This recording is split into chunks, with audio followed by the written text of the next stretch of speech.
I remember just before I got on, Sheila just said to me, "You know what to do, you don't need instructions." And that was it. And then I got on, as soon as we stood on the track and I canted him off, he just locked on and he was freaking strong, hacking to the gates. You know, there's helicopters flying over, there's drones everywhere, there's, you know, Craig Williams coming past me saying, "Hey, did you see Ronan Keaton?" I said, "Yeah, I seen him." I seen him, but I'm struggling to hold this horse, so I'll chat to you in a minute. But yeah, the crowd's so loud, everyone's going, "Ah!" You know, like just, you don't know what's happening. Because the chute's so far away from the stand, it gets lower and lower and lower. And by the time you get down towards the gates, you can hear them, but it's just a buzz. That same noise that you're getting further and further away from, as soon as you jump from the barrier, it's silent. I couldn't hear anything. The whole race, I couldn't hear a thing. Let's hand it over to Matt Hill for the running of the 2024 Lexus Melbourne Cup. Australia's great race about to get underway. The barrier we were initially in, the percentages weren't good for winning from that barrier over the last like 25 years or whatnot. And then the barrier we got moved into and at the basket got scratched. I think there was like 5 or 6 winners in the last like 30 years or something. So I was thinking like, oh, we're gonna win. We're in the new barrier. This is it, game over. Just give me the trophy now. Ready to go, and they're racing. Trusting you towards the inside, broke away well with Akita Sushi, Jets fine, sharp and smart. And from the deep also, Land Legend is showing some speed and intent. We jumped from the barriers. Sort of all the horses I wanted to be around were just around me. You know, I had sort of Willie Mullen's horse was just outside me in a 3-wide line. He was actually trying to put me on the fence a little bit early, but I was able to just hold him out and hold my position one off. And I always sort of wanted to keep that horse in my sights. The Godolphin horse was just up ahead of me on the inside. It was another one that I was trying to aim at, you know, to hopefully follow it through eventually. It'd end up a little bit further forward than me, but there wasn't a lot of jostling and bustling into the first bend as much as I thought there would be. Everybody sort of got their positions and was happy with it. The speed was strong. You know, Gay's horse led, and then we had Chris Waller's horse was back in third. It was very keen, so it was a genuine tempo.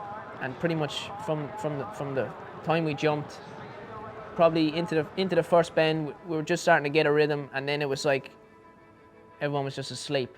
You know, there's no calling, nobody said a word all the way around until about the 1,000-meter mark, and then it was like somebody just turn on the engine again. It was just like everybody started to kick into gear. As this field string right out now at the 950, the leaders have put the foot down. I remember watching an interview with Glenn Boss like a few years ago, and he said in the Melbourne Cup there's always 2 waves. The first wave will start to make their run around the 800-meter mark, and I remember for some reason that just went in my head at that moment in the race. I remember just thinking, oh, there's the first wave, you know, I'll just wait for the second wave.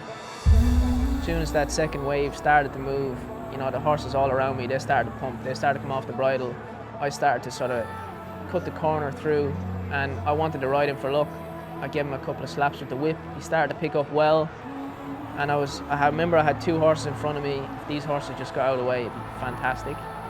And then as soon as I thought that, they just got out of the way, and he just went straight through the gap instantly. At that stage, we were at probably the 250-meter mark, and I remember seeing the Godolphin horse, and I was thinking, it's probably going to win, and I'll run second or third. And then he just kept picking up. The Godolphin horse was coming back.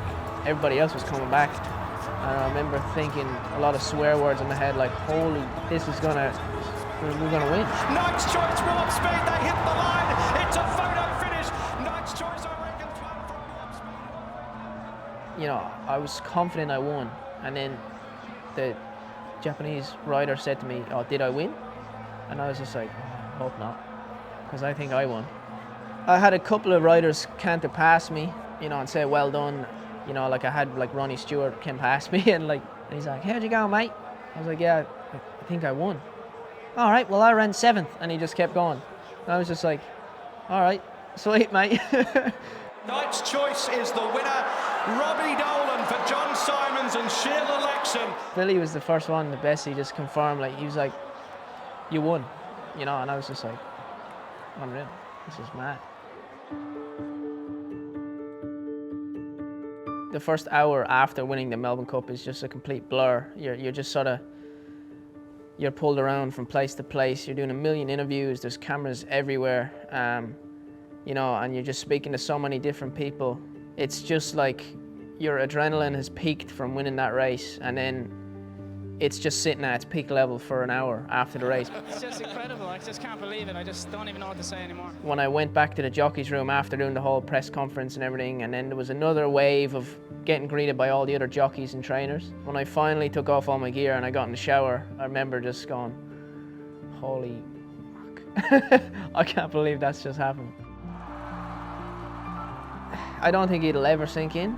I know I'm full well aware of what I've done and what I've achieved. I'm so grateful for the opportunity I got, but I don't think it will fully sit with me until I retire from racing.